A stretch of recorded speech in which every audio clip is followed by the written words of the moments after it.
Thank you, Paul, for the nice introduction. And good morning, everyone. Welcome to my presentation, Brains and Bytes, Theoretical Perspectives on AI in Education. And for your information, all the background image in this presentation are generated by ChatGPT. So first, before I introducing the series, I want to briefly introduce the general and specific definition of AI in education. Broadly, when we see AI in education, we refer to the use of artificial intelligence technology to enhance teaching and learning. As the excellent example Dr. Feng just shared, the simulated students, the simulated classroom, the analysis of the students' achievement, learning process, all those belongs to the general AI in education definition. But specifically, most often when people talking about AI in generation, they are referring to the education technologies or the tools that incorporate the AI-driven components. Two special example or the most popular example. One is intelligent tutoring system, and the other is personalized learning systems. They could connected or jointly used in one product, but we do have specific definition to distinguish them academically. The intelligent tutoring system, usually we're referring to the software or the systems designed to engage with students on a step-by-step basis when they solving the problems. And those systems provide the real-time feedbacks or hints on the current problem-solving steps. And also for personalized learning system, we're referring to the software or the tools designed to adapt the instruction to each learner's unique needs, ability, and interest by selecting the most relevant content to practice or assignments. And we can see an intelligent tutoring system can be embedded in the personalized learning system. When we personalize the learning content, we also provide the step-by-step interaction. And when we're having the intelligent tutoring system, we can personalize the different steps to guide the students to solve the questions.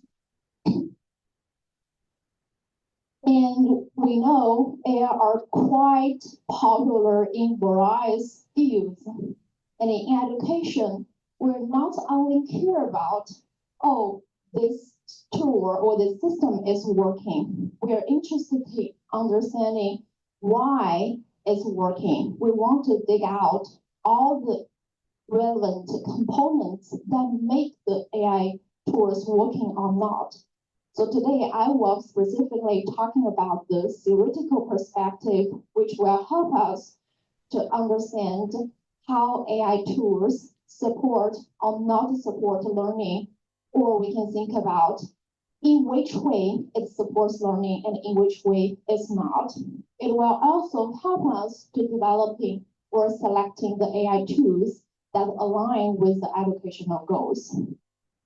And connecting the AI with the education theory also help us to evaluate the impact of AI on teaching and learning. And as we can see, all those together will help us to preparing the educators and the students for the future. And basically today, I'm going to briefly introduce 4 theories that are most connected to the AI. They will be situated learning, constructivism, zoom up the proximal development, and the mastery learning. Those 4, I will see those 4 theories, they are connected to each other. There is no kind of single dominant theory is the correct theory to use. And you will see they all contribute to the different components for us to connecting the AI with the education. The first theory I'm going to introduce is the situated learning theory. It helps us to connect the AI with the curriculum design. Specifically, the situated learning indicate that students are more inclined to learn or more engaged in learning by actively participating in the learning experience. And it suggests us as educators, we should try to connect the learning content with the real world implication and the real world meaning. For example, when I teach regression, we know the slope, the intercept are important, and we know the hypotheses are important. But it's also important to let the students to figure out how they are going to use regression in their own research area and how they can make meaning out from their result to answering any kind of question related to the real world problem. And we do see that AI has the potential to help create the learning content that connect the material itself with the real world application to solve the problem. And most of the cases, the situated learning based theory, the AI model based on the situated learning theory are used in the professional education field. And a group of scholars, they did a literature review last year. Although this is not their main finding, but they suggest that AI-powered AR or AR could enhance medical training by making invisible structure visible for deep understanding, meanwhile reducing the risk and the cost. And one example I have here is the Duolingo for Education. So far, Duolingo for Education, they claim that they can put together the existing content and the generated content together to help the teacher to get a content for their own teaching that could connect the content itself with the real world implementation. And one of the ongoing projects that we have here is leveraging the large language model to generate the teaching plan for the teachers. It will have all the detailed steps to get the teacher go through the activities. And the interview with the teachers, they said, although they are not 100% following one of the plans, but they do feel they learned from the AI generated plans about how to better planning their own teaching and the classroom activities. And the AI allows them to can even pick one of the activity from various options, which saves them a lot of time, because we know creating the high quality classroom activity requires the skilled educator and amount of time investigating in formatting all the details. So this is the first theory. And second one is social culture theory, which help us to connect the AI with the learning. Basically, the social culture theory indicates that students learn by engaging in the social interaction and receiving the feedback from each other. I always communicate with my colleagues, my students, my friends about how to use the AI. And actually, I learned from my nephew about generating the background image for my presentation, for my Canvas course cover page. So far, it works very well.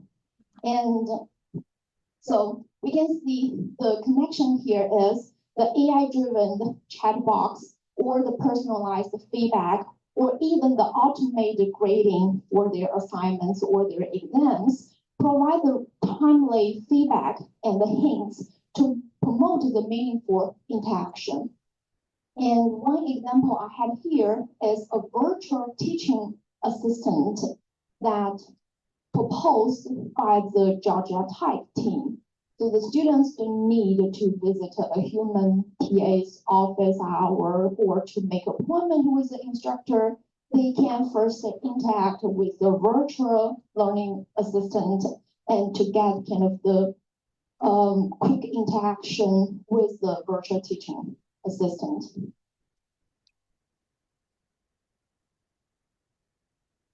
And we can also see the use of AI in learning language. And a lot of language learning study or language education, they're so emphasizing on the social culture theory.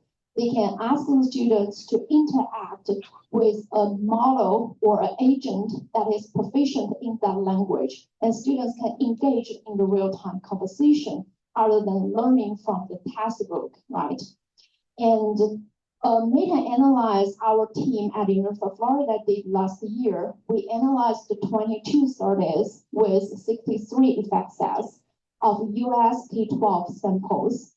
And we found that the intelligent tutoring system has a positive, moderate positive impact on the students' learning.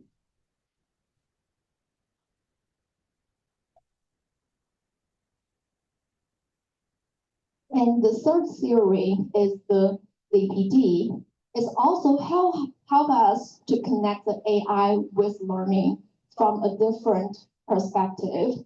The ZDP describes a scenario that the learner can perform with the guidance or the support from a senior personnel, like the teacher or tutor, but they cannot yet perform independently. This Zoom help them grow the most. So if we give the students the knowledge or the skills they have already mastered, they didn't engage in this process and they didn't learn anything through it. If we give them too challenging materials, it's still not helping them to learn.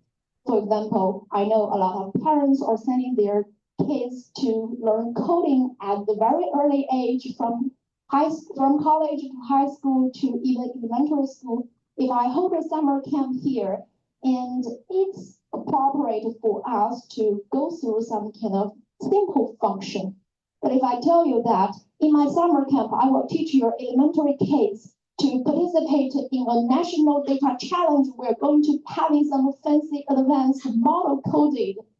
I bet after 3 days, your kids will crying and come back home. It's like, I'm not going to there anymore, right? We're not kind of really challenge them with the appropriate amount of skills and knowledge. We're freaking out them from their interest to learn. And one did a study in 2023 in China, and they found that students who learned with a ZDP-focused system significantly outperform those taught by the expert human teachers after controlling for the prior knowledge and the demographic information. And by the way, the example I have here is AIMLx. Although in their official webpage, they didn't talk much about DBT, but dig out into their previous publication, they did mention that the entire system originally was built upon the ZPD theory.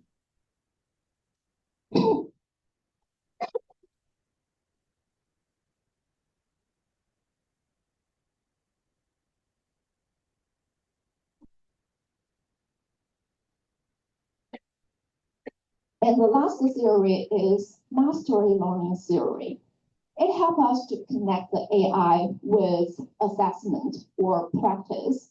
Basically, mastery learning theory tells us every student can achieve a high level of achievement if we provide them enough time and appropriate learning materials, learning support, although we do appreciate the students' diversity in their learning skills, their learning strategy, and their learning pace. And we can see the contribution that personalized learning system can build here to achieve the mastery learning theory is now the powerful system could ensure that each student have the opportunity to practice as much as they can before they achieve the knowledge and moving to the next content. If we think about in the traditional teacher-driven educational setting, it's really hard for me as a teacher to develop a large item bank with various content and the various difficulty level to let every student to practice as much as possible. But now by leveraging the AI-powered system, it's easy to maintain and to generate the questions that are the same difficulty level for the same content We can even generate an infinite number of the questions and ask the students to practice as much as they can. And the Professor Neil Huffering from the WPI, they did a study in 2014, and they demonstrate that encouraging frequent practice with the AI-driven tutoring system was strongly linked to improve the student mastery. And assessments is the system that Professor Neil Huffering built at the very early age, and they are updating the system recently. So this is the general broad theories that help us to thinking about how we can connect the AI to the education and how we can better understand the learning, how we can evaluate the learning. Luckily, so far, no theory was against the use of AI in education. But unfortunately, we do see a lot of issues here, or the challenges here we need to considering about the real implementation of AI in education. On one hand is, we do see the usefulness is depends on how the teachers and the learners are using the system. For highly motivated teachers and the students, the AI giving them the opportunity to achieve the maximum potential they could. But as instructor, you may already experience a frustrated time as the less engaged the students or take advantage of the technology. The AI provides so much shortcuts for them. And this also making the situation harder and harder to distinguish the engaged and disengaged learner, the effortful and the non-effort learner. For example, sometimes when I receive a really good assignments, and I will say, wait a minute, this is so good. At that point, the students use the AI. All the excellent knowledge mentioned here sounds like from a chair professor rather than undergraduate students. And also the other time is like when I receive the horrible assignments, I also think it's like, wait a minute, is the students using the AI? Why all those misconceptions we didn't talk in my class is not in the textbook? Where did they got all those facts, right? So different people are using AI in different way. How we can promote the good way and to kind of avoid the bad way. And also promoting the AI systems in education could encourage the quick fix approach. I remember 20 years ago when I in high school or in college, we go to the library, we search the books, and we read the articles before we can confidently say, okay, I understand it. Recently, if I ask the students, they will say, okay, I checked the ChatGPT, I checked the DeepSeek, I checked the Copilot, this is what they gave me, and I think I'm safe to go. And it's disencouraging the students to think deeper and to figuring out the question in a meaningful way, right? And the third challenge could be the fairness. When we're talking about fairness, it's always a question about fairness for what?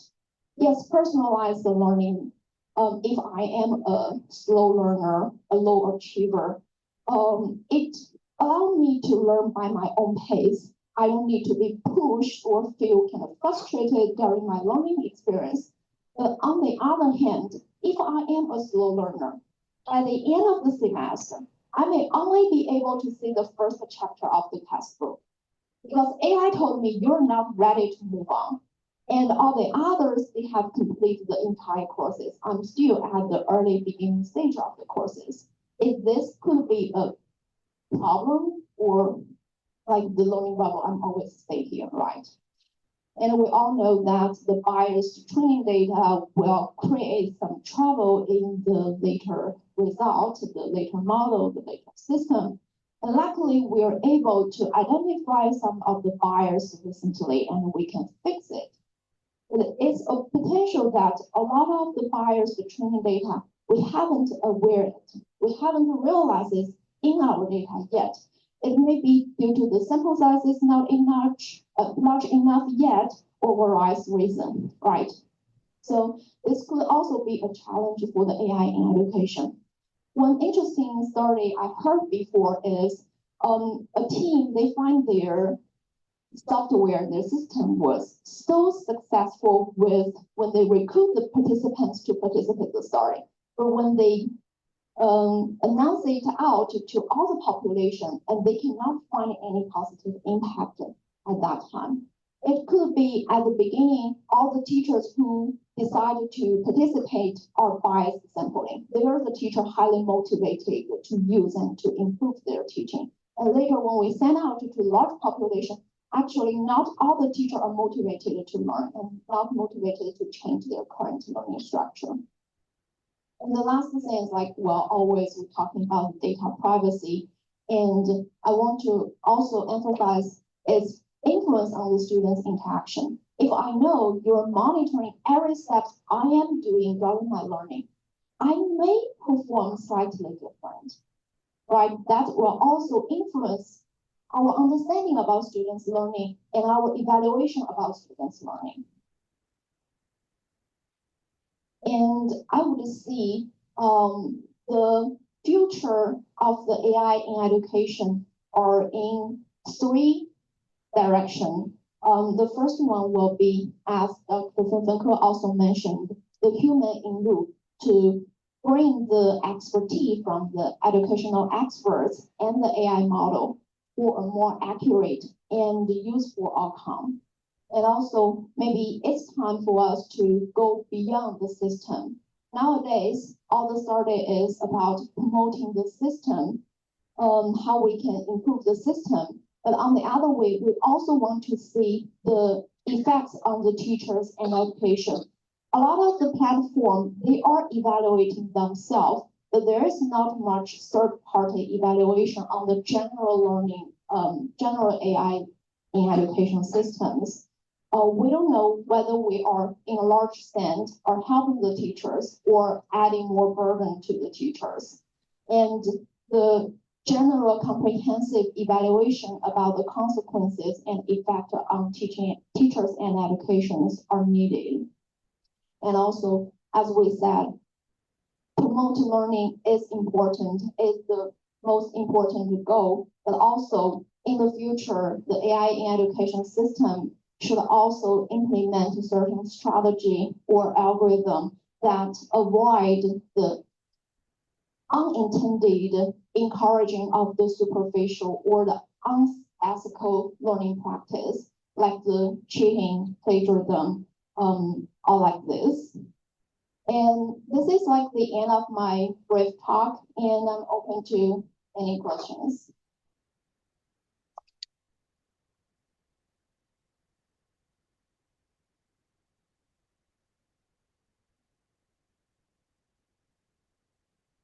You require time. So, could you comment on how AI affects attention span? Like when you mentioned, you spend hours to book in the library and so on. Now, you don't need that kind of time anymore. I assume the attention span will have to shorter and shorter to be AI and shorten. What will be the impact of that on learning? That is a really good question. I didn't find any theory to kind of comprehensively answer your question, so I will answer this question based on my own experience and my understanding. I will also say it depends on the students and it depends on how we are going to use the AI. In generally, we do see the trend about that the attention span is more and more shorter, and that will kind of negatively impact the people's learning ability and the learning concentration. But so far in the literature, we didn't find such kind of scientific summary that would support this assumption. And maybe that could be a future direction we could evaluate to see not only about the motivation, the learning process, the learning outcome, and also how it influences like the people's attention. Yeah.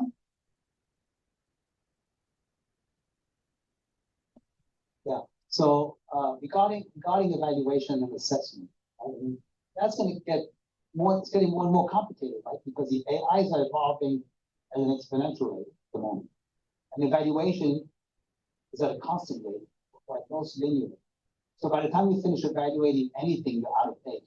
So as a consequence, you probably have to fine-tune AIs in innovative ways to do the evaluation for you. Yes, I mean, at some level, you need humans in the loop, but the humans are in the loop at a higher and higher level somehow. And underneath them, you've got a hierarchy of AIs, which are evaluating and teaching, learning, evaluating different levels. Yes, I do agree with you. I didn't mention in my presentation, and we do see the future we should go beyond by mainly emphasizing on the learning outcome or the satisfaction about the learning process. We should have a more comprehensive and diverse indicators to marry the learning. Yeah.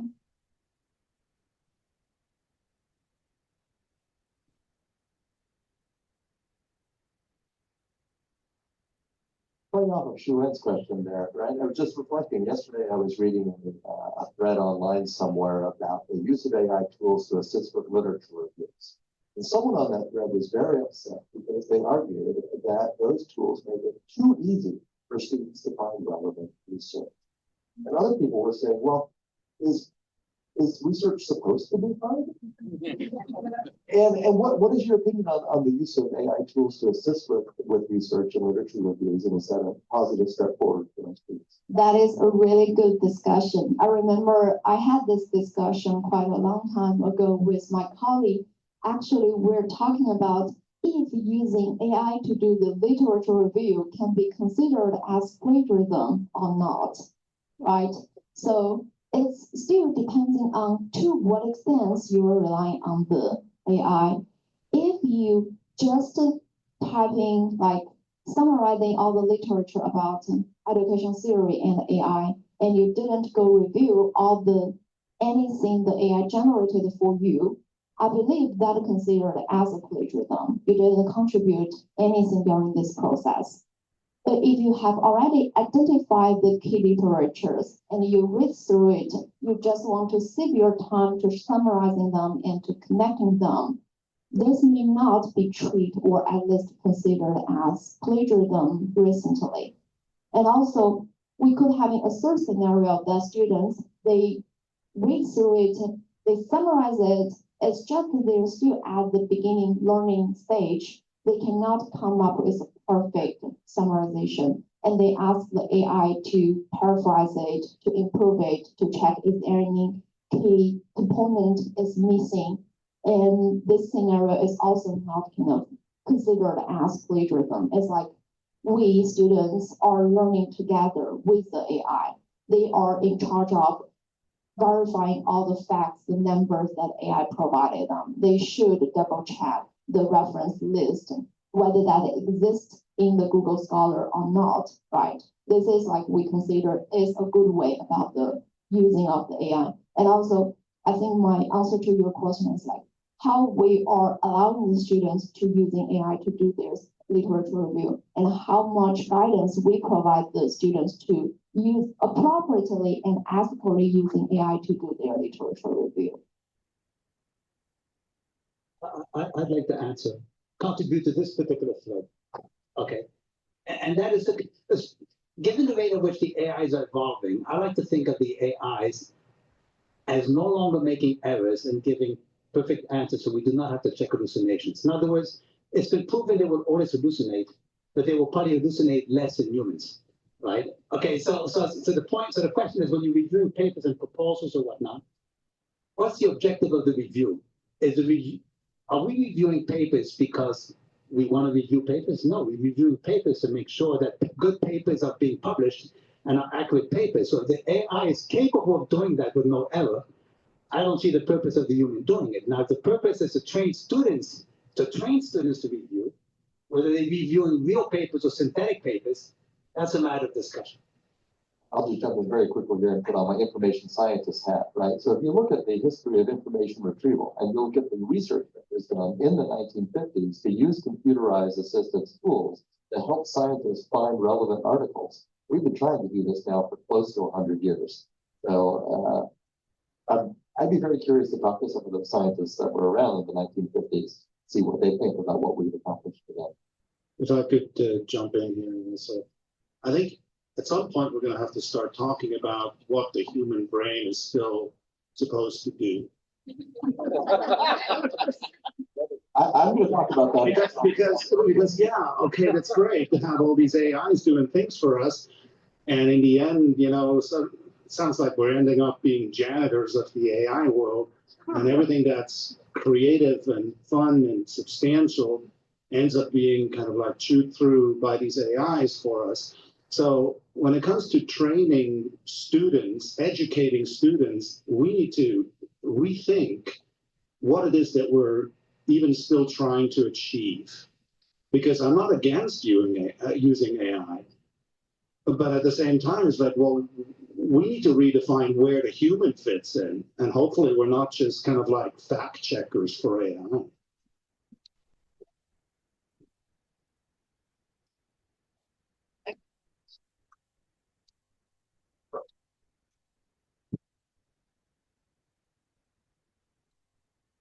Thank you. Well, my question a little bit out of your discussion down there. I would like to rewind back a little bit to K-12. So when it comes to learning for children, right, and their development in general by the brain, I'm thinking AI is kind of like a good tool, but this is more for someone who's only a little bit more adult to understand what it is and how actually to use it. From a perspective of regulations, what do you believe, where should we not implement AI for children? Like, do you think it should be a type of age limits where AI is okay to be in the classroom, where they're not? Yes, thank you for the question. Personally, I think age could be a potential way we to think about when we want to promote the using of AI.